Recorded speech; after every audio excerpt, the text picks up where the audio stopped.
जय महाराष्ट्र. मी रुशाली यादव सारंग. शेतकरी संपावर आज 7वा दिवस. 1 जून पासून सुरू झालेला संप आपोआप संपेल असा अनेकांचा अंदाज. तो अकाली संपण्याचा दूरच, उलट आता संघर्षाच्या वणव्याची धग थेट मंत्रालयात सुद्धा जाणवायला लागलेली आहे. सत्तेतील स्वाभिमानी शेतकरी संघटनेच्या आत्मक्लेशानंतर आता शिवसेनेनं थेट मंत्रिमंडळ बैठक टाळून आक्रमकता दाखवली.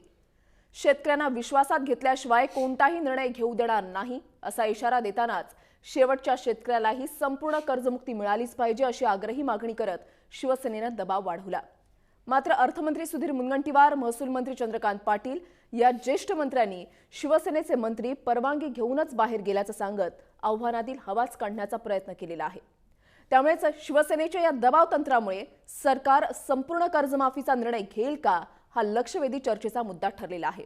आजच्या चर्चेचे मुद्दे कोणते आहेत पाहूयात. शेतकरी संपाच्या मुद्द्यावर भाजप ताठर भूमिकेत का? बहिष्कार घालण्यापेक्षा मंत्रिमंडळ बैठकीमध्ये आवाज उठवणं योग्य नव्हतं का?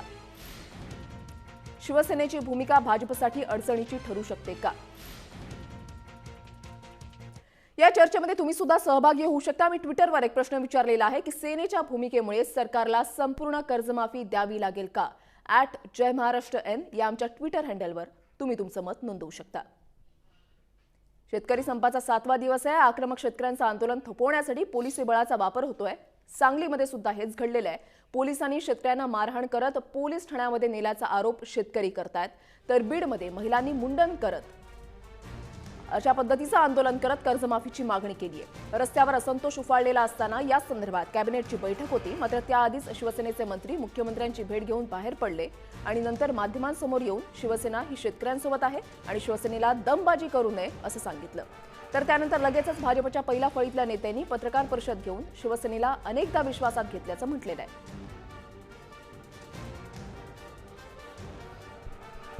त्याप्रमाणे जीएसटी हा गुंतागुंतीचा प्रश्न शिवसेनेने चर्चा करून त्याच्यातले मुद्दे मोकळे करून तो प्रश्न सोडवला. तशा पद्धतीनं कर्जमाफीच्या बाबतीत सुद्धा आमच्याशी तपशीलवार चर्चा झाली पाहिजे, ही शिवसेनेची आग्रहाची मागणी आहे. शेतकऱ्यांना अंधारात ठेवून कुठलाही निर्णय घेता येणार नाही आणि त्यासाठी मी मुख्यमंत्र्यांकडे स्पष्ट केलेले आहे. आणि कुठल्याही परिस्थितीत कुणीही शिवसेनेला दमबाजी करू नये ही आमची अपेक्षा आहे. निश्चितच संपूर्ण कर्जमाफी ही शिवसेनेची मागणी आहे. विश्वासात घेतलं 50दा शिवसेनेच्या बांधवांशी चर्चा झाली, मंत्र्यांशी चर्चा झाली. ते नेहमी म्हणायचे कर्जमुक्ती करा, कर्जमुक्ती करा. आता त्यांनी एवढी स्पष्ट भूमिका घेतल्यानंतर मग वाटतं की मुख्यमंत्री महोदयांना स्वाभाविकपणे शिवसेनेची किंवा आमच्या सर्वांचीच भूमिका होती. मी सुद्धा अनेकदा विषय मांडला होता, पंकजाताईंनी मांडला, दादांनी मांडला की आम्ही कर्जमुक्ती करणार आहोत. तर याबद्दल आमच्या सर्वांचं एकमत असताना कर्जमुक्ती देण्याबद्दल शिवसेनेचं एकमत होतं. शिवसेनेने तर एक पाऊल पुढे जाऊन सांगितलं की तुम्ही कर्जमुक्ती द्या, आम्ही तुम्हाला मंत्रिमंडळात आम्ही नसलो तरी पूर्ण 5 वर्ष आम्ही हे सरकार चालवू, इतकं स्पष्ट सांगितलं. मला वाटतं की पुन्हा तुमच्या मनात कर्जमुक्ती आहे की नाही असा प्रश्न कशाला विचारायला. सेनेची भूमिका आणि त्यावर भाजपचं नेमकं काय म्हणणं आहे ते आपण पाहिलेलं आहे. आज सकाळचेच हे प्रकार आहेत. या मुद्द्यावर आपल्याला चर्चा करायची आपल्यासोबत आहे शिवसेनेच्या नगरसेविका किशोरीताई पेडणेकर, काँग्रेसचे प्रवक्ते आहेत हरीश रोगे, त्याच्यानंतर आपल्यासोबत आहेत महाराष्ट्र भूमिपुत्र शेतकरी संघटनेचे प्रवक्ते अनिल देठे, भाजपचे आमदार आहेत सुधीर पारवे आणि जय महाराष्ट्राचे संपादक तुळशीदास भोईटे. भोईटे सर, आज सकाळपासून हा मुद्दा आपण पाहतोय. सुरुवातीला बैठक होणार होती, कॅबिनेटची बैठक होणार, याच्यामध्ये शिवसेनेचे मंत्री सहभागी होणार की नाही होणार याबाबत प्रश्नचिन्ह होतं. मात्र शिवसेनेचे मंत्री जे आहेत ते बैठकीच्या आधीच आपले मुद्दे मांडून बाहेर पडले आणि त्याच्यानंतर पुन्हा एकदा चर्चांना उधाण आलं, ज्यावेळेला सुभाष देसाई यांनी माध्यमांसमोर येऊन सांगितलेलं आहे की शिवसेनेला कुणीही दमबाजी करू नये. वृषाली, शेतकरी संपाचा आजचा 7वा दिवस हा खूपच महत्त्वाचा ठरलाय. वाटत तसंच होतं, म्हणजे मगाशी सुरुवातीलाच तुम्ही म्हटलं तसंच की संप संपेल, अकाली तो संपेल असा अनेकांनी अंदाज, म्हणजे अनेक लोक अगदी आपण म्हणतो तसं देव पाण्यात घालून बसले होते. मात्र तसं घडलं नाही. आज तर शिवारातली धग थेट सत्तेचं केंद्र असणाऱ्या मंत्रालयात पोहोचलेली दिसते. मुद्दा महत्त्वाचा हा आहे यातला की आता पुढे काय घडणार. कारण शिवसेनेनं जेव्हा त्यांच्यासाठी सुद्धा एक प्रकारचा अस्तित्वाचा प्रश्न आहे ना, केवळ शेतकऱ्यांसाठी अस्तित्वाचा प्रश्न आहे असं नाही आहे. शिवसेनेसारख्या सत्तेत असतानाही स्वतःचं अस्तित्व, स्वतंत्र अस्तित्व दाखवण्यासाठी धडपडणाऱ्या, ते टिकवण्यासाठी प्रयत्न करणाऱ्या पक्षासाठी सुद्धा हा एक अस्तित्वाचाच मुद्दा आहे. त्यामुळेच त्यांनी शेतकऱ्यांसाठी एक आक्रमक भूमिका घेतल्याचं दिसतंय. आता त्यात सुभाष देसाई काय म्हणालेत, त्यांचं म्हणणं होतं की शेतकऱ्यांना विश्वासात घेतल्याशिवाय निर्णय होऊ देणार नाही. सुधीर भाऊ म्हणतात आहे की शिवसेनेला प्रत्येक टप्प्यावर आम्ही विश्वासात घेतलेला आहे. अर्थात हा म्हणजे विश्वासात नेमकं कोणाला आणि कसं घ्यायचं तो वेगळा मुद्दा आहे, त्यावर आपण बोलूच. महत्त्वाचा मुद्दा हा आहे की शिवसेनेनं ही आक्रमकता आता जी दाखवलेली आहे ती जर तशीच टिकवून ठेवली आणि तशी टिकवली तरी सुद्धा सरसकट कर्जमाफी ही ते म्हणतात तशी महाराष्ट्रातल्या प्रत्येक शेवटच्या शेतकऱ्याला सुद्धा त्यांच्या पूर्ण मागण्या होतील का, हाच एक सध्याचा कळीचा मुद्दा आहे. आपल्यासोबत शिवसेनेच्या नगरसेविका किशोरीताई पेडणेकर सुद्धा आहेत. किशोरीताई, वारंवार असं का घडतंय की शिवसेना एक सांगतेय, भाजप जुमानातच नाहीये?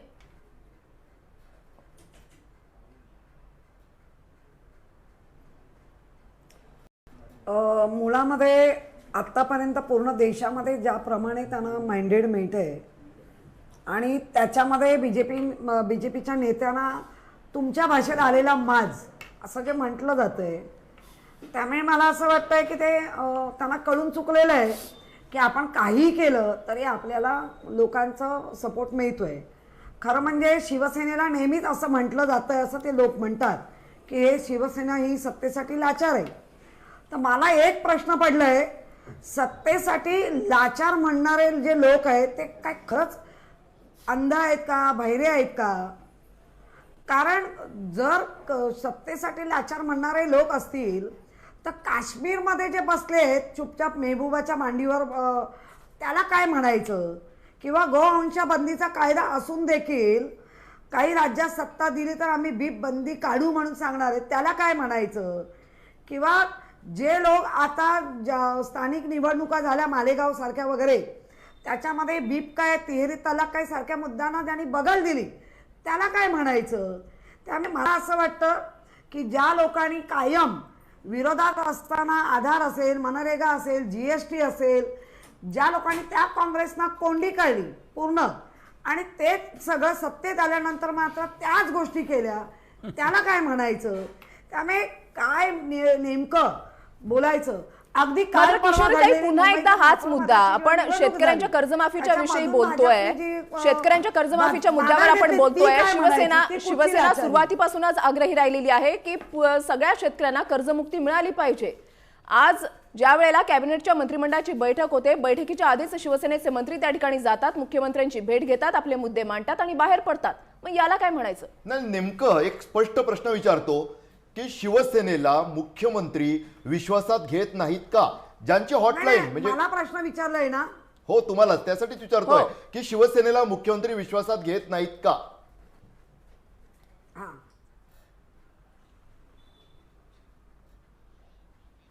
या सगळ्या गोष्टी जर घडत असतील, विश्वास असतात घेतलं असं असतील तर आम्हाला काय असं उगाच आपलं काही करायचं? आणि शिवसेना शेतकऱ्यांवरती आजच आक्रमक नाहीये. शिवसेना ही कायम शेतकऱ्यांच्या बाजूनी राहिलेली आहे. गेल्या वर्षीचं जर सगळं आपण पाहिलं तर गेल्या वर्षी ज्या पद्धतीने दुष्काळ पडला होता, मग तो ओला असेल सुका होता, त्यावेळेला सगळं शिवसेनेने जाऊन केलेलं आहे. त्यामुळे शिवसेना कुठल्या तरी श्रेयासाठी काम करत नाही. सत्तेत जरी असलो तरी लोकांच्या बाजूनी जर भांडायचं आहे, लोकांसाठी ती सत्ता आहे, हेच राबवतोय आम्ही. हो, मग भाजप का दखल घेत नाहीये? लाचार म्हणून जर तुम्ही काय हे करत असाल तर आम्ही मुळीच लाचार नाही. आणि म्हणूनच आता आम्ही सांगितलं ना, कर्जमाफी द्या, तुम्हाला वाटत असेल तर आम्ही सगळं सोडतो आणि शांत बसतो. मग ही आमची लाचारी आहे का? हा स्वाभिमान आहे. नक्कीच किशोरताई, मला असं वाटतं की जय महाराष्ट्र तरी माज आणि लाचारी हे शब्द तुम्ही जरी म्हटलं असलं की तुमच्या सारखे ते शब्द तसे आम्ही वापरत नाही आहोत. मला वाटतं नागपूरला सुधीर पारवे आहेत आपल्यासोबत, भाजपचे आमदार.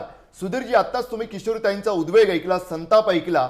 आज मंत्रिमंडळाच्या बैठकीच्या आधी सुद्धा शिवसेनेच्या मंत्र्यांनी, जे तुम्हाला नेहमी सभागृहात भेटत असतील, त्यांनी सुद्धा हाच संताप व्यक्त केला. नेमकं हे काय नेमकं घडतंय की कर्जमुक्तीच्या प्रश्नावर असं म्हटलं जातं की शेतकऱ्यांचं भलं करावं नाही करावं असं कोणीच म्हणत नाही. सत्ता तुमच्याकडे आहे, तुमच्याकडेच आक्षेप घेतला जातोय की जे म्हटलं ते केलं जात नाहीये. सुधीरजी,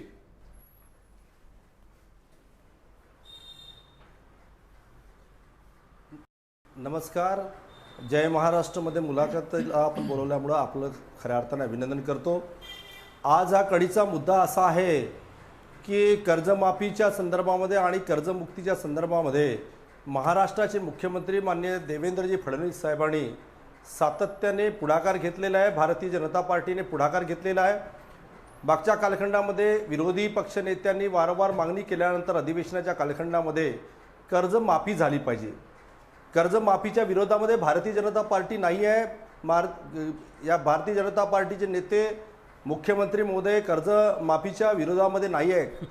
पण कर्जमाफी करत असताना खऱ्या अर्थाने पारवेजी सरकार जे आहे ते कर्जमाफीच्या विरोधात नाहीये. 31 ऑक्टोबर पर्यंत अल्पभूधारक शेतकऱ्यांना कर्जमाफी दिली जाईल असं अगोदरच जाहीर करण्यात आलेलं आहे. मात्र मुद्दा हा आहे की शिवसेनेला विचारात घेतलं जात नाहीये का वारंवार असं घडतंय? हा, असा बिलकुल विषय नाही आहे. मंत्रिमंडळामध्ये शिवसेनेच्या संपूर्ण नेत्याला कॅबिनेटमध्ये विश्वासात घेतल्या जात आहे. कधी त्यांना दुसरी भावना माननीय मुख्यमंत्र्यांनी दिलेली नाही आहे. आपला सहकारी मित्र पक्ष म्हणून शिवसेनेला सोबत घेऊन त्यांच्या पण भावना आहेत. शेतकऱ्याचे प्रतिनिधी तेही आहेत आणि आम्ही पण शेतकऱ्याचे प्रतिनिधी असल्यामुळं कधीही शिवसेनेवरती कुरघोडी माननीय मुख्यमंत्र्यांनी आणि शिवसेनेच्या नेत्यांनी कधी केलेली नाही आहे. आणि मुद्दा एकच आहे, त्याच्यामध्ये थोडाशा अनियमितीचा विषय आहे, मिसअंडरस्टँडिंगचा विषय आहे. त्याच्यामध्ये कुठेही अनियमितता किंवा लाचारी हा शब्द भारतीय जनता पार्टीच्या नेत्यांनी आणि मुख्यमंत्र्यांनी वापरलेला नाही आहे. दीर्घकालीन उपाययोजना याच्या सोबत झाल्या पाहिजे. कर्जमाफीचा तर निर्णय घेतलाच मुख्यमंत्री महोदयांनी, पण त्याच्यासोबतच या शेतकऱ्याला उभं करण्याकरता महाराष्ट्रातल्या दीर्घकालीन उपाययोजना झाल्या पाहिजे. कायमस्वरूपी या कर्जाच्या खाईतून हा महाराष्ट्रातला शेतकरी याच मुद्द्याबाबत शेतकरी नेत्यांचं काय म्हणणं आहे पारवेजी ते सुद्धा आपण जाणून घेणार आहोत. अनिल देठे आहेत आपल्यासोबत. देठेची मुद्दा पटतोय? काम करतात. अजिबात हा मुद्दा आम्हाला मान्य नाहीये. तुम्ही सांगताय की सरकार कर्जमाफी देत आहे किंवा जाहीर केली आहे. खोटं बोलताय आपण जी कर्जमाफी जाहीर करताय ती शेतकऱ्यांना मान्य नाही आहे. अल्पभूधारक शेतकऱ्यांना तुम्ही कर्जमाफी देताय आणि बहुभूधारक शेतकरी काय राज्याचे दुश्मन आहेत का? काहीतरी लाजा वाटू द्या. काँग्रेस राष्ट्रवादीने शेतकऱ्यांसाठी काही केलं नाही म्हणून तुम्हाला सत्तेवर लोकांनी पाठवलंय. म्हणजे आमच्याकडे ग्रामीण भागामध्ये जर पहिल्या पत्नीला मुलं झाली नाही तर दुसरी पत्नी केली जाते आणि तिलाही जर मुलं झाली नाही म्हणून काय तिसरा पर्याय शोधायचा?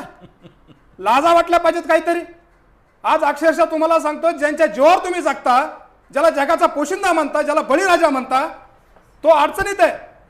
त्या शेतकऱ्यांच्या मुलांनी शांततेच्या मार्गाने अहिंसेच्या मार्गाने जर आंदोलन केली, संप केला, तर तुम्ही पोलिसांकडून त्यांच्यावरती गाठ्या मारायला लावता. अक्षरशः आज अहमदनगर जिल्ह्यामध्ये अल्पवयीन मुलांना, शेतकऱ्यांच्या 16-17 वय आहे त्या मुलांचं, त्यांच्यावरती 355, 353 सारखी गुन्हे दाखल केलेत. तुम्ही दरोड्याचे गुन्हे दाखल केलेत. तुम्हाला हा संप मोडीत काढायचा आहे. आणि म्हणून तुम्हाला मी पुन्हा सांगतोय, कर्जमाफी तर तुम्हाला द्यावीच लागेल. तो आमचा हक्क आहे, तो आम्ही घेतल्याशिवाय राहणार नाही, लक्षात ठेवा. परंतु कर्जमाफी बरोबर आमच्या शेतमालाला हमी भाव द्यावा लागेल, तो देखील आमचा हक्क आहे. अहो तुम्ही राज्य सरकार असेल, केंद्र सरकार असेल, कर्मचाऱ्यांना 7वा वेतन आयोग लागू करता. आम्ही कधी तक्रार केली आहे? मग त्यांना जर तुम्ही वेतन आयोग लागू करता, मग शेतकऱ्यांना पण द्या ना, काहीतरी द्या ना शेतकऱ्यांना. तुम्ही शेतकऱ्यांसाठी काहीच केलेलं नाही. उगाच बळाया मारू नका. आणि शिवसेनेच्या बाबतीत देखील मला या ठिकाणी आवर्जून सांगायचंय की मंत्रिमंडळामध्ये तुम्ही आज ठीक आहे बैठकीमध्ये गेलात, बहिष्कार टाकला, ही नौटंकी बंद करा. आज खऱ्या अर्थानं हिंदू हृदय सम्राट सरसेनापती बाळासाहेब ठाकरेंची उणीव या राज्याला भासायला लागली. बाळासाहेब असते तर मंत्रिमंडळाच्या बैठकीला जाणं सोडून द्या, परंतु सत्तेला देखील लात मारली असती. तुम्ही नुसता बोलघेवडापणा करताय आणि पुतना मावशीचा प्रेम तुमचं या शेतकऱ्यांवरती आहे. मनातून तुमचं प्रेम या शेतकऱ्यांवरती नाही. तुम्हाला जर खरं शेतकऱ्यांचा कळवळा असता, शेतकऱ्यांचे प्रश्न सुटावे मनापासून वाटत असतं, तर आतापर्यंत तुम्ही सत्तेतून बाहेर पडला असता. पेडणेकरताई, हे आता नौटंकी चालणार नाही. शिवसेना आणि भाजप हे सगळे एकाच माळेचे मणी आहेत. शेतकऱ्यांना त्यांनी आतापर्यंत फसवलंय आणि यापुढे आम्ही ते फसू देणार नाही. आमचा हा लढा शांततेच्या मार्गाने सुरू आहे. पोलिसांकडून कृपा करून तो लढा थांबू नका, दाबू नका, मोडीत काढू नका, अन्यथा तुम्हाला त्याचा हिशोब चुकता करावा लागेल. किशोरीताई थोडंसं थांबवतो. एक शेतकरी अनिल देठे, एक शेतकरी मातीत राबणारा, मातीतला माणूस, थोडंसं किशोरीताई थोडंसं थांबवतो. तुम्ही बोलत असताना मी बोललेलो नाहीये. आमच्या भावना समजून घ्या, आमच्या शेतकऱ्याच्या भावना समजून घ्या ताई. या शेतकऱ्याच्या भावना एवढ्या का तापलेल्या आहेत, तुम्ही समजून घ्या. माणूस का पेटून उठलेला आहे, पोलिसांनी अक्षरशः थोडंसं किशोरीताई थोडंसं थांबा. मातीतल्या या माणसाच्या भावना एवढ्या पेटून का उठलेल्या आम्ही आहेत? घेतो, सांगलीतल्या आम्ही घेतो. घटनाक्रमाचे एक व्हिज्युअल्स तुम्हाला दाखवतो. सांगलीमध्ये स्वाभिमानी शेतकरी संघटनेच्या कार्यकर्त्यांच्या विरोधात पोलिसांनी जी कारवाई केली त्याचे व्हिज्युअल्स आपण थेट पाहूया. त्या व्हिज्युअल्समधूनच आपल्याला स्पष्ट होईल की ज्या पद्धतीनं पोलिसांची कारवाई सुरू आहे. आताच अनिलजींच्या शब्दात सुद्धा एक उद्वेग आला, जो संताप व्यक्त होतो तो तुम्ही आपण स्पष्ट पाहूया.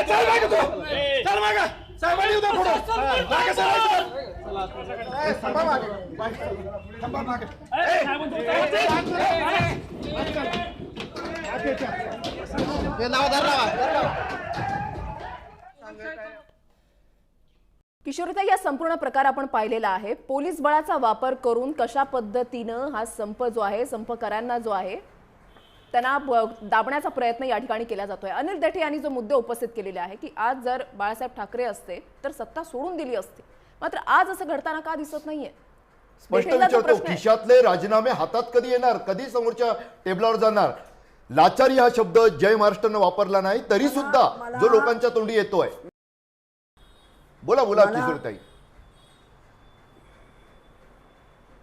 मला अनिलजींना सांगायचं आहे, मुळामध्ये शिवसेना कधीच दुपटी धोरण घेत नाही. आज अनेकांची इच्छा आहे की आपण लात मारा आणि निघा. खरं म्हणजे लात मारा आणि निघा सांगणारे हे वेगळेच आहेत. ह्याच्यात पण तो एक वेगळा राजकारण आहे. मुळामध्ये सत्तेत आहोत आणि त्यांच्याबरोबर तसंच आम्ही वागत राहिलो असतो तर आम्ही त्यांना आज चांगलेच होतो, आम्ही वाईट राहिलो नसतो. परंतु काही धोरणं किंवा काही निर्णय आम्हाला नाही पटत ते उघड उघड मांडतोय, त्याला कसं काही दुपटी धोरण म्हणता येणार? आज जर बघाल तर जिल्हा परिषद घ्या, पंचायत समिती घ्या, आपण जर म्हणतोय तर यांना माहिती पडलेलं आहे की गरीब शेतकऱ्याला कधीही विकत घेता येतं आणि त्याचसाठी हे सगळं दंडेलशाही चालले आणि आम्हाला नेमकं तेच मोडून काढायचं आहे. शेतकरी कधीही विकला जाणार नाही, विकला जाणार नाही. असं मोठीत निघणार नाही ताई गरीब आहे, स्वाभिमानी आहे. असं मोठीत निघणार नाही. म्हणून एकीकडे आम्ही सत्तेमध्ये त्यांच्या राहायचं सोबत आणि आहोत. दुसरीकडे याला परत तर तुम्ही सत्ताधाऱ्यांच्या वेगळं विरोधामध्ये वेगळं अशा करायचं. पद्धतीने वक्तव्य करायचे. नाही. अशा पद्धतीने मोडीत निघणार नाही. आता कृती करा, निघालच कृती. नाही पाहिजे. अहो, कृती करा तुम्ही. निघा- शेतकऱ्यांसाठी निघा- राजीनामे निघालच द्या. नाही पाहिजे. कदाचित महाराष्ट्र तुम्हाला पुन्हा सत्तेवर पाठवील. तुम्ही द्या राजीनामे द्या, मंत्रिमंडळातून बाहेर पडा, सत्तेतून बाहेर पडा. कुणाची वाट पाहताय? बसलात त्या नाही, नाही, सत्तेवर. अहो, ती वेळ येणारच आहे, ती वेळ येणारच केव्हा? आहे. निवडणूक जवळ आल्यावर? ती निवडणूक वेळ जवळ आता आल्यावर? आली आहे. म्हणजे ती लोकांची वेळ सहानुभूती आली आहे. घेण्यासाठी का? फक्त ऐका, कोणाची वाट नाही पाहते, कोणाची वाट बघत अहो नाहीये. ताई, तुम्ही शहरामध्ये राहता, तुमच्या मुलांबाळांवरती जर खोट्या केसेस दाखल झाल्या ना सहानुभूती मग तुम्हाला मिळवण्याची कळेल. शिवसेनेला गरज तोपर्यंत नाही कळणार.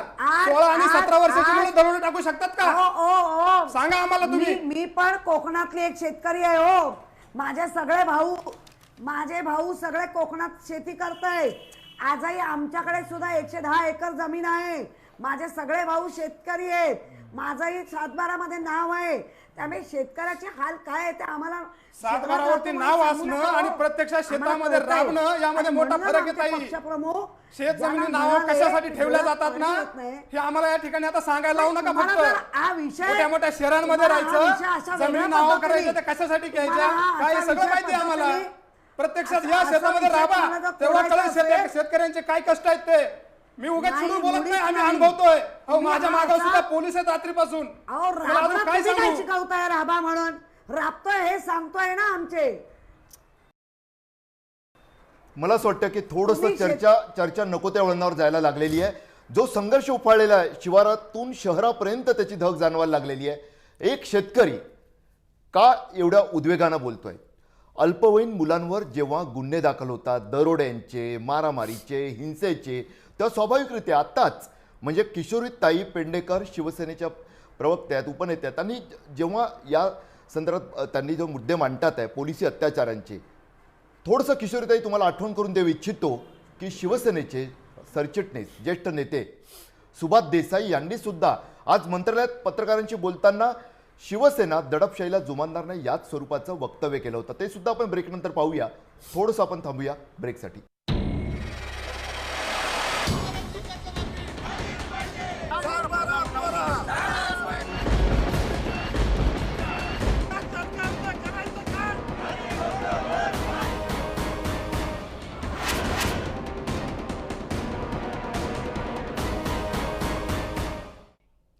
सेनेच्या भूमिकेमुळे सरकारला संपूर्ण कर्जमाफी द्यावी लागेल का या मुद्द्यावर आज जय महाराष्ट्र लक्षवेधी हा मुद्दा आणि हे चर्चेला मुद्दे जे आहेत ते घेऊन आलेला आहे. काँग्रेसचे प्रवक्ते हरीश रोगे आहेत आपल्यासोबत. हरीशजी, मगासपासून आपण चर्चा ऐकताय. शिवसेना ही सुरुवातीपासूनच कर्जमुक्तीच्या मागणीवर ठाम आहे, रस्त्यावर उतरलेली आहे. संपाला ज्या दिवसापासून सुरुवात झालेली आहे. मात्र आज जे काही घडलं, कॅबिनेटची बैठक होते, त्या ठिकाणी चर्चेला जाणं अपेक्षित असताना मंत्री जे आहेत ते आपले मुद्दे मांडतात आणि त्या ठिकाणाहून परत येतात. शेतकरी संपाच्या मुद्द्यावर भाजपची ताठर भूमिका वाटतेय का? मगाशी किशोरीताई बोलत असताना त्यांनी मनरेगाचा उल्लेख केला, माहितीच्या अधिकाराचा उल्लेख केला, आधारचा उल्लेख केला आणि हे किती महत्त्वाचे काँग्रेसचे निर्णय होते हे त्याने आज आपल्यासमोर आणलं. त्याबद्दल मी त्यांना पहिल्याप्रथम धन्यवाद देतो. त्याच्यानंतर आता अनिल देठे साहेब हे शेतकऱ्यांचे नेते आहेत आणि किशोरीताई यांच्यामधली जुगलबंदी मी ऐकत होतो. हे सांगत होतं की हे सगळं मिळायचा आमचा अधिकार आहेच ना, अधिकार तो भूमिपुत्राचा अधिकारच आहे तो. परंतु मी आमचे जे भारतीय जनता पक्षाचे आमदार, काय त्यांचं नाव, ते सुधीर पारवे ते पण म्हणाले की आम्ही सगळं देणार आहोत. आता याच्या अगोदर जे असेंब्लीचं इलेक्शन आपलं अधिवेशन झालं होतं, त्या असेंब्लीच्या अधिवेशनामध्ये, विधानसभेच्या अधिवेशनामध्ये आमचे मुख्यमंत्री त्या ठिकाणी स्पष्टपणे सांगत होते, अहो कशासाठी आम्ही ते कर्जमाफी द्यायची, कर्जमाफी दे हे प्रश्न सुटू शकत नाही, तर मूलभूत काही सुधारणा करायला पाहिजे, हे त्यांचं पालुपत होतं. आता ते असं म्हणतायत की आम्ही कर्जमाफी द्यायला, कर्जमाफी किंवा कर्जमुक्ती जी काय म्हणता तुम्ही ती द्यायला आम्ही तयार आहोत. हे जे त्यांच्यामध्ये बदल झालेला आहे भारतीय जनता पक्षाच्या महाराष्ट्राच्या मुख्यमंत्र्यामध्ये आणि भारतीय जनता पक्षाच्या पुढाऱ्यांच्यामध्ये, हा जो काही बदल झालेला आहे तो बदल जो आहे तो कुठल्याही पुढारीपणामुळे नव्हे किंवा कुठल्याही पक्षामुळे नव्हे, तर शेतकऱ्यांनी संघटित जी ताकद निर्माण केली त्या ताकदीचा परिणाम म्हणून आज त्यांची भाषा या ठिकाणी बदलताना आपल्याला दिसते. परंतु एक आहे की आमच्या महाराष्ट्राचे मुख्यमंत्री इतके चालाक आहेत, चालाक राजकारणी त्यांना म्हणायला पाहिजे, की त्याने काय गोम करून ठेवली की आम्ही कर्जमुक्ती देणार आहोत, पण ती कर्जमुक्ती ऑक्टोबरच्या नंतर आम्ही देणार आहोत. कारण मधल्या काळामध्ये आता जाहीर झालेलं आहे राष्ट्रपतींची निवडणूक, 17 जुलैला राष्ट्रपतींची निवडणूक होणार आहे. ती 17 जुलैला राष्ट्रपती, ऐका आता, ऐकाने नंतर बोला, 17 जुलैला राष्ट्रपतींची निवडणूक झाली. तुम्ही जे बोलताय की कोणत्याही गोष्टीचा निर्णय झाल्यानंतर ताबडतोब कुठल्याही काँग्रेसच्या राज्यांनी ताबडतोब इम्प्लिमेंट केलेला नाही. तुम्हाला जे काही बोलायचं बघा पारवेकर साहेब, तुम्हाला जे काय तुम्हाला जे काही बोलायचं आहे ते तुम्हाला नंतर त्या ठिकाणी वेळ दिल्याच्या नंतर तुमचं स्पष्टीकरण तुम्ही द्या, कळलं का नाही. मी बोलत असताना आपल्याला मध्ये बोलायचा काय अधिकार नाहीये. तर या ठिकाणी एकच आहे की त्यांना शिवसेनेची मतं पाहिजे आहेत, शिवसेनेची मतं पाहिजे आहेत आणि म्हणून शिवसेनेला दुखवायचं ना ऑक्टोबरला. का की एकदा राष्ट्रपतींची निवडणूक गेल्याच्या नंतर ते सांगतात ना की शिवसेनेची आम्हाला गरज नाहीये, अशा प्रकारची भाषा भारतीय जनता पक्षांच्या पुढाऱ्याकडून सातत्याने होत असते आणि मुख्यमंत्र्यांच्याकडून सुद्धा होत असते. आणि म्हणून ऑक्टोबरची जी मुदत दिलेली आहे ती मुदत साधारणपणे ऑक्टोबरच्या नंतर, कळलं का नाही, कदाचित मध्यावधी निवडणुका सुद्धा महाराष्ट्रामध्ये होण्याची शक्यता आहे. आणि म्हणूनच शिवसेनेला झुलवत ठेवायचं, महाराष्ट्राला झुलवत ठेवायचं आणि म्हणून ऑक्टोबरची मुदत दिलेली आहे असं मला वाटतं. मी एकच सांगेन, आमच्या ताईनं या ठिकाणी बसलेल्या आहेत की मगाशी त्या म्हणाल्या की ज्या वेळेला अनिल देठेने प्रश्न उपस्थित केला त्यावेळेला त्या म्हणाल्या की आम्ही सुद्धा तयार आहोत, म्हणजे राजीनामा द्यायला किंवा सत्तेमधून बाहेर पडायला आम्ही पण तयार आहोत. मग आम्ही पण तयार आहोत. तर कोणाची वाट बघताय? खरोखरच जर तुम्हाला शेतकऱ्यांच्या बद्दल प्रेम असेल तर हीच योग्य वेळ आहे. तुम्हाला निवडायला पाहिजे की तुम्हाला शेतकऱ्यांच्या बरोबर राहायचं आहे की सत्तेला चिकटून राहायचं आहे, याचा निर्णय करण्याची गरज आहे. गेल्या 2.5 वर्षाचं राजकारण आपण बघतो. या राजकारणामध्ये मुळामध्ये हे सरकार ज्या वेळेला स्थापन झालं त्यावेळेला तुम्ही त्या सरकारमध्ये नव्हतात, नंतर त्या सरकारमध्ये आलात आणि हे सरकारमध्ये नंतर आल्याच्या नंतर सुद्धा तुम्ही गुण्यागोविंदाने तिथे नांदताना महाराष्ट्राने बघितलेलं नाही. तुमचे मुख्यमंत्री, तुमचे मंत्री सांगतात, तुमचे आमदार सांगतात की आमची कुठल्याही प्रकारची कामं या सरकारकडून होत नाही, महाराष्ट्राच्या हिताचा कुठलाही निर्णय या सरकारकडून घेतला जात नाही, हे तुम्ही सांगत असता सातत्याने, परंतु निर्णय मात्र घेत नाही. तुम्ही सत्तेला चिकटून बसलेला आहात, सत्ता सोडायची तुमच्यामध्ये हिंमत नाही. मी एवढंच सांगेन तुम्हाला, खरोखरच या महाराष्ट्रामधल्या या भूमिपुत्राचा, या बळीराजाचं खरोखर जर तुम्हाला प्रेम असेल तर हीच योग्य वेळ आहे की ज्या वेळेला तुम्ही सत्तेमधून बाहेर पडून या भारतीय, मगाशी तुम्ही एक शब्द वापरलात की यांना माज आलेला आहे, माझा शब्द नाही हा तुमचा शब्द आहे, तो माज जर उतरायचा असेल तर हीच योग्य वेळ आहे की ज्या वेळेला तुम्ही सत्तेमधून बाहेर पडून या महाराष्ट्रामधल्या शेतकऱ्यांच्या बाजूनं उभं राहण्याची. आणि एक पारवेकर साहेबांना मी एक आठवण करून देऊ इच्छितो. अहो, तुम्ही ज्या वेळेला लोकांच्या समोर महाराष्ट्रामध्ये गेलात त्यावेळेला लोकांना कुठल्या प्रकारची आश्वासनं दिलीत? तुमच्या तुम्ही सांगितलं की 7/12 आम्ही कोरा करू, आम्ही शेतकऱ्यांना हमी भाव देऊ, आम्ही स्वामीनाथन कमिटीच्या शिफारसी मान्य करू, हे तुम्ही सांगत होता. आणि त्यावेळेला मुख्यमंत्र्यांना तुम्ही सांगत होता की तुमच्यावरती 302 कलम लावायला पाहिजे. आता शेतकऱ्यामध्ये गेल्या 3 वर्ष 2.5 वर्षामध्ये जवळजवळ 9,000 आत्महत्या झालेल्या आहेत. आता तुमच्या मुख्यमंत्र्याला, महाराष्ट्राच्या मुख्यमंत्र्यावरती 302 कलम लावायचं का नाही याचा विचार आपण. रोगेजी, तुम्ही हे मुद्दे मांडलेले आहेत. आश्वासनं तर भाजपने दिली, मात्र त्याची किती पूर्तता झाली आहे या मुद्द्यावर सुद्धा येऊया ना आपण. पण आता शिवसेना आणि भाजपचा मुद्दा सुरू असताना आता सेना मंत्र्यांनी ज्या पद्धतीने बहिष्कार टाकला मंत्रिमंडळाच्या बैठकीवर, त्यावर ज्येष्ठ पत्रकार कुमार केतकर यांचं म्हणणं काय ते सुद्धा आपण जाणून घेऊयात. मला वाटतं शिवसेनेने जर अशीच भूमिका शेवटपर्यंत ठेवली आणि नुसती ती राणा भीमदेवी गर्जना ठरली नाही, म्हणजेच शिवसेना अनेक वेळेला राणा भीमदेवी गर्जना करते पण प्रत्यक्षात त्या अंमलात आणत नाही, म्हणून म्हणतो मी, जर त्यांनी ही परिस्थिती आणि ही भूमिका अशीच राहिली तर भारतीय जनता पक्षाचं सरकार अडचणीत येईल. शिवसेनेला पूर्णपणे बाजूला करण्यासाठी भारतीय जनता पक्षाने असा एक डाव काढलाय की आपण मध्यावधी निवडणुका घेऊ, म्हणजे डिसेंबरमध्ये, आणि शिवसेनेला बाजूला करून स्वतःच्या बहुमतावर येऊ. परंतु शेतकऱ्यांच्या आंदोलनामुळे संबंध ग्रामीण महाराष्ट्रामध्ये जो असंतोष पसरलेला आहे त्या असंतोषाची धास्ती आता भारतीय जनता पक्षाला वाटायला लागलेली आहे.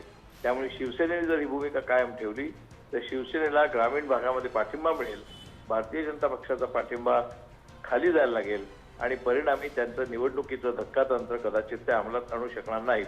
मुद्दा असा की शिवसेनेने घेतलेली भूमिका ही अत्यंत रास्त आहे, कारण हा प्रश्न आता नव्याने ह्या संपापासून सुरू झालेला नाही, तर साधारणपणे गेले वर्षभर उद्धव ठाकरे भूमिका मांडतायत, गेले वर्षभर हे काँग्रेस आणि राष्ट्रवादी मांडतायत. दुर्दैवाने त्या कोणत्याही भूमिकांना स्वतःच्या अतिशय दुराग्रही भूमिकेमुळे भारतीय जनता पक्ष दादही देत नाही. भारतीय जनता पक्षाला असं वाटतंय की आता आपली सत्ता सर्व दूर आहे, आपल्याला कोणीही हलवू शकत नाही. याच एक प्रकारच्या माजोरडेपणातनं दिल्लीला आणि महाराष्ट्रामध्ये त्यांचं सरकार चालू आहे, ते सत्ता चालवत आहेत. त्या माजोरडेपणाला आव्हान आता शिवसेनेने दिलेलं आहे, ते त्यांनी थ्रूआउट ठेवलं पाहिजे. परवेजी, ज्येष्ठ पत्रकार कुमार केतकर यांचं काय म्हणणं आहे ते आपण ऐकलेलं आहे. तुम्ही आता याच्यावर काय म्हणाल?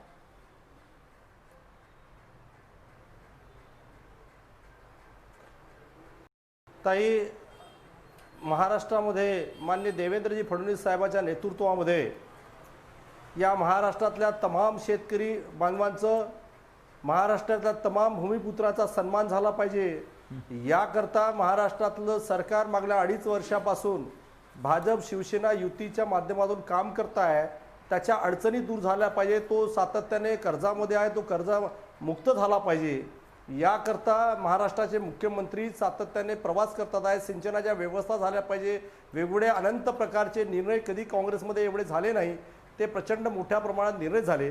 स्वतः मुख्यमंत्री संपूर्ण जिल्ह्यामध्ये प्रवास करून शाश्वत सिंचनाची व्यवस्था पारवेजी, मजबूत मुख्यमंत्री करण्याच्या खूप चांगल्या व्यवस्था, पद्धतीनं काम त्याला करतायत. विविध बाकीच्या गोष्टी, जलयुक्त शिवार विविध असेल, उपाययोजनांची शेतकरी असेल, अंमलबजावणी केली जाते, त्याच्याबद्दल कुठल्याही प्रकारचं दुमत नाहीये. मात्र याचं घटक कारण पक्ष ताई, सुद्धा याचं तुमच्या कारण सोबत ते- आहेत. ज्या वेळेला स्वाभिमानी अहो, आत्मक्लेश यात्रा काढते पारवेकर साहेब, जलयुक्त त्याची दखल घेतली शिवारामध्ये जात नाही. घोटाळा आहे हे तुमच्या मंत्रिमंडळामधल्या एका याचं मंत्र्याने कारण जाहीरपणे ताई सांगितलेलं आहे आणि स्पष्टपणे लोकांच्या समोर याचं आणलेलं आहे. कारण सांगतो ताई की आता जे त्यांना आता थांबवा, आता मला बोलू द्या. नाही, तुम्हाला आठवण करून मला आपण वेळ दिली. दिली, मला बोलू जलयुक्त दिलं शिवारामध्ये पाहिजे. घोटाळा ताई, आहे. आता विषय असा आहे थोडंसं मी थांबवतो. की या शेतकऱ्यांच्या सोबत सामान्य माणसाच्या ज्या भावना जुळलेल्या आहे, आमचे शेतकरी बांधव बोलत होते की इम्प्लिमेंट झालं पाहिजे, याकरता महाराष्ट्राचं सरकार कटिबद्ध आहे.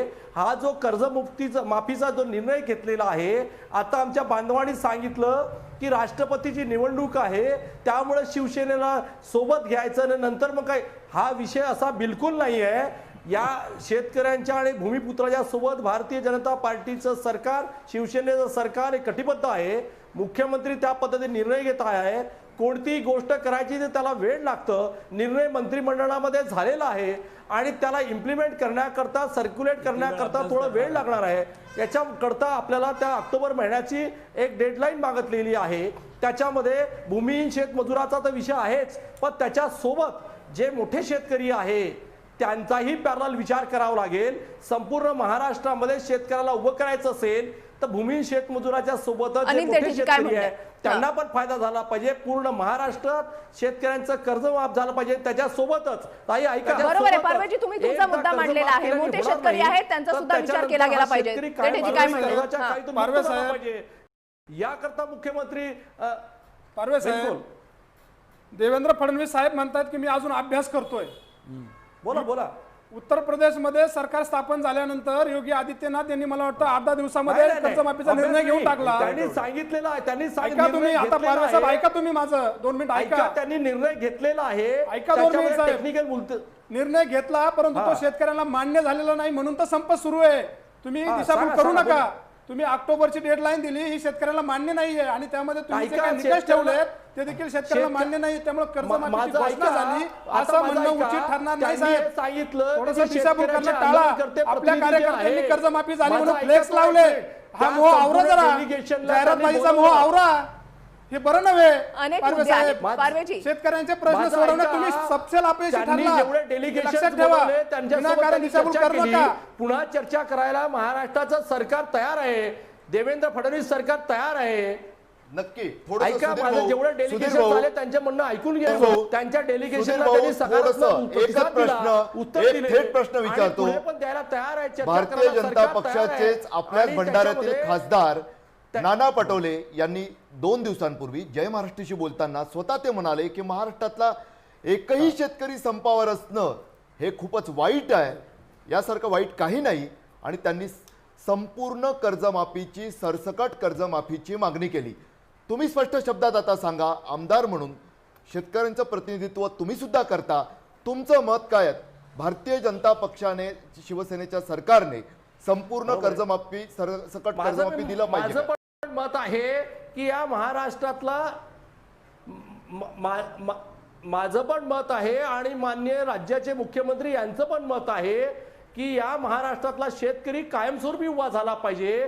त्याल्यावरती असलेली कर्जाची खरी दरी कमी झाली पाहिजे. आता कर्जमाफीचा निर्णय घेतला असताना अल्पभूधारक शेतकऱ्याचा घेतला, त्याच्यासोबतच मोठ्या शेतकऱ्यांचा पण झाला पाहिजे. आणि सोबत कायमस्वरूपी हा शेतकरी कर्जामध्ये जाणार नाही, याच्याकरता शाश्वत सिंचनाची व्यवस्था, शाश्वत त्याला उभं करण्याच्या व्यवस्था ह्या मुख्यमंत्री महोदयांनी फक्त कमी शब्दात, वेळ कमी आहे आपल्याकडे, नेमकी शिवसेना प्रासंगिक कर्जमाफीसाठी एक रास्तपेक्षा, त्यांचे शब्द तुम्हाला कदाचित खुपले असतील परंतु एक मान्य केलं पाहिजे की त्यांच्या उद्विग्न भावना लक्षात घेऊन शिवसेना प्रसंगी कर्जमाफीसाठी, आपल्या शेतकऱ्यांसाठी सत्तेवरही लाथ मारायला तयार आहे का? यामागे, माझ्या विचारण्यामागे तरी कोणतंही राजकारण नाहीये, लक्षात घ्या.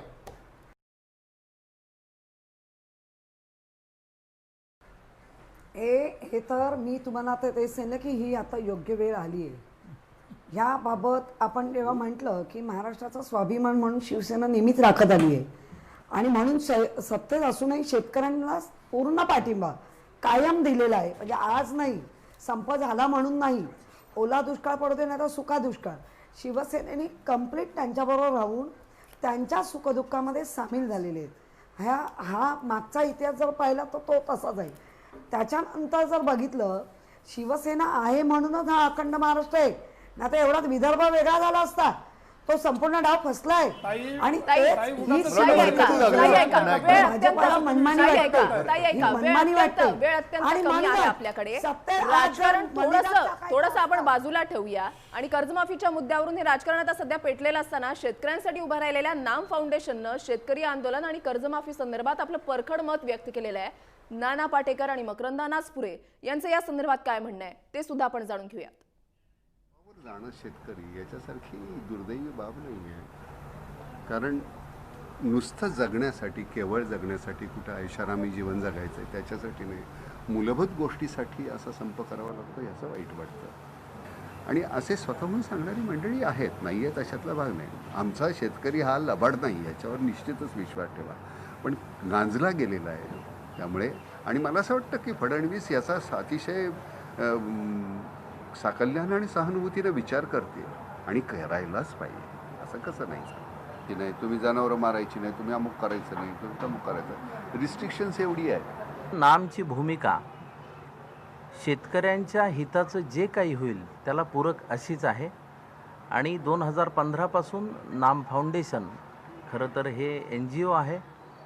एका चांगुलपणाच्या भावनेतनं, म्हणजे माणसांनी माणसांसाठी माणुसकीचं काम करावं या संदर्भाने नाम फाउंडेशनची स्थापना झालेली आहे. शेतकरी हिताचा जो काही निर्णय आहे त्या सर्व निर्णयाला नाम फाउंडेशनचा पाठिंबा आहे. हा जो काही शेतकरी संप आहे त्या शेतकरी संपालाही नाम फाउंडेशनचा पाठिंबा आहे. शेतकरी बांधवांच्या सर्व भावनांना नाम फाउंडेशनचा पाठिंबा आहे. मकरंदा नासपुरे आणि नाना पाटेकर यांचं शेतकरी संपाबाबत आणि सध्याची परिस्थिती आहे त्याच्याबद्दल नेमकं त्यांचं काय म्हणणं आहे ते जाणून घेण्याचा आपण प्रयत्न केलेला आहे. प्रत्येक पक्ष असंच म्हणतोय की आमचा पक्ष हा शेतकऱ्यांसाठीच आहे, शेतकऱ्यांसाठीच आम्ही उभे ठाकलेलो आहोत, तर शेतकऱ्यांसाठीच अहोरात्र प्रयत्न करतोय. मात्र परिस्थिती काय आहे ते सर्वांसमोरच आहे. आम्ही लोकांना एक प्रश्न विचारलेला होता की सेनेच्या भूमिकेमुळे सरकारला संपूर्ण कर्जमाफी द्यावी लागेल का, याच्यावर महाराष्ट्राचा कौल काय आहे ते सुद्धा आपण जाणून घेऊया. काय आहेत लोकांची मतं, लोकांचं नेमकं म्हणणं काय आहे ते पाहूयात.